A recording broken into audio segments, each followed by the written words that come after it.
کامران صاحب، جو خط کا معاملہ ہے اور جو پاکستان تحریک انصاف کے اندر اس وقت لڑائی چل رہی ہے، آج شعیب شاہین صاحب اور فواد چودھری صاحب کی لڑائی ہوئی اور ہاتھا پائی تک بات چلی گئی، کیسے آپ دیکھ رہے ہیں؟ آپ ایک طرف ایک الائنس بنا رہے ہیں ان کے ساتھ، اور یہ تو سارے مسائل کا حل جو ہے وہ آرمی چیف سے چاہ رہے ہیں۔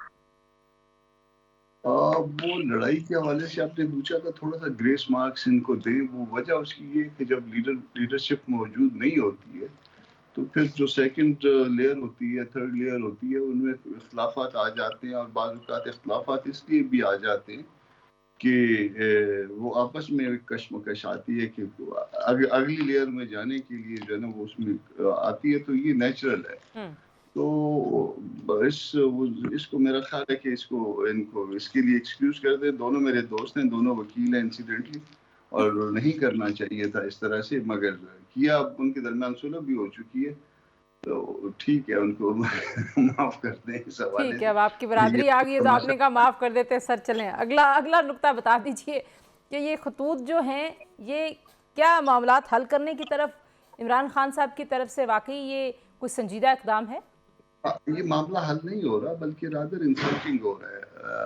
انسلٹنگ ان دی سینس کہ اب آگے سے جو رسپونڈ جس طرح سے کیا گیا، تو وہ شاید اس طرف سے بھی نہیں کرنا چاہیے تھا۔ میں اس بات کا حامی نہیں ہوں کہ خط ایسے لوگوں کو لکھے جائیں، ایسے آفیسرز کو لکھے جائیں جن کا کانسٹیٹیوشن میں جو ہے وہ کوئی ذکر نہ ہو اس معاملے کے حوالے سے، جن کا بھلے وہ جو ہے نا ایکچولی جو ہے نا وہ کوئی کردار ہو مگر ڈیو نہ ہو، تو میں ان کو خط لکھنے کا حامی نہیں ہوں۔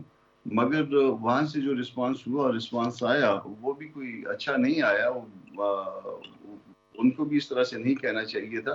آپ غلطیاں سارے مل کے کرتے رہے ہیں ماضی میں، اور آپ نے ہمیشہ جو سارا کا سارا ملبہ ہے وہ صرف ایک ادارے کے اوپر ڈالا ہے، تو یہ بھی کوئی بہت اچھی روش نہیں ہے۔ اور اگر جواب دے دیا جاتا ہے اس خط کا، تو پھر آج کی جو حکومت ہے وہ فوج کے خلاف شروع ہو گئی ہوتی، وہ یہ بھی سوچتے ہیں کہ ایسا بھی ہوتا۔ ہم سب نے غلطیاں کی ہیں، اور اس میں ادارے بھی شامل ہیں۔ ہم میں سے کوئی بھی جو ہے نا وہ دودھ کا دھلا نہیں ہے۔ وہ ہم سب نے غلطیاں بھی کی ہیں، ادارے بھی غلط ہوئے ہیں، اس میں ہر ادارہ تقریباً شامل ہے۔ وہ جو ان کے ہر ادارہ مطلب ایز اے ہول تو اس طرح سے نہیں ہوتا، مگر ہر ادارے کے لوگ ہوتے ہیں۔ اصل میں اگر میں کرتا ہوں تو پھر پالیٹیشین کو ایز اے ہول اگر کہا جائے تو بھی لوگ کہہ سکتے ہیں نا۔ بالکل۔ عدلیہ کرتی ہے، عدلیہ کا کوئی جج کرتا ہے تو وہ بھی پھر عدلیہ کو ایکیوز کیا جاتا ہے اس وجہ سے۔ تو ہم سب نے غلطیاں کی ہیں، سب اداروں نے غلطیاں کی ہیں، مگر ہم ہوں گے یا نہیں ہوں گے، انسان جو ہیں، مگر پاکستان نے بہرحال رہنا ہے انشاءاللہ۔ تو انشاءاللہ۔ جب پاکستان میں رہنا ہے تو ہم کو پاکستان کو دیکھنا ہے، ہم نے پاکستان کے لیے آگے بڑھنا ہے۔ آج ایک یو این میں رپورٹ میں انکشاف یہ ہوا ہے جناب کہ تقریباً $43,000 ماہانہ فراہم کیے جا رہے ہیں، اسلحے اور دیگر سپورٹ کے علاوہ افغان طالبان کی جانب سے، جو ٹی ٹی پی ہے اس کو، جن کو ہم الخوارج کہتے ہیں یا فتنہ الخوارج کہتے ہیں ان کو، تو کیسے آپ اس معاملے کو دیکھتے ہیں؟ دیکھیے، اس معاملے میں پورے اس خطے میں جو نا انوالومنٹ باہر کے لوگوں کی ہوتی ہے، ورنہ یہاں پہ اس خطے میں جو ہے وہ آپ دیکھ لیجئے کہ وہ لوگ جب تک نہیں آئے تھے، اس میں ہر زبان بولنے والے بھی بڑے سکون سے رہتے تھے، ہر مکتبہ فکر کے مذہبی حوالوں سے لوگ بھی بڑے آرام سے رہتے تھے۔ مگر کہیں نہ کہیں پہ جو گڑبڑ ہوئی ہے، یہ اس دوسرے دوسرے جو غیر ملکی تھے ان کے آنے کے بعد، یا ان کے سے متعلق معاملات سے ہوئی ہے۔ اب وہ اس طرح سے انٹرونشن تو ختم ہو گئی ہے، مگر وہ دیکھی اندیکھی جو ہے نا وہ معاملات چلتے ہیں۔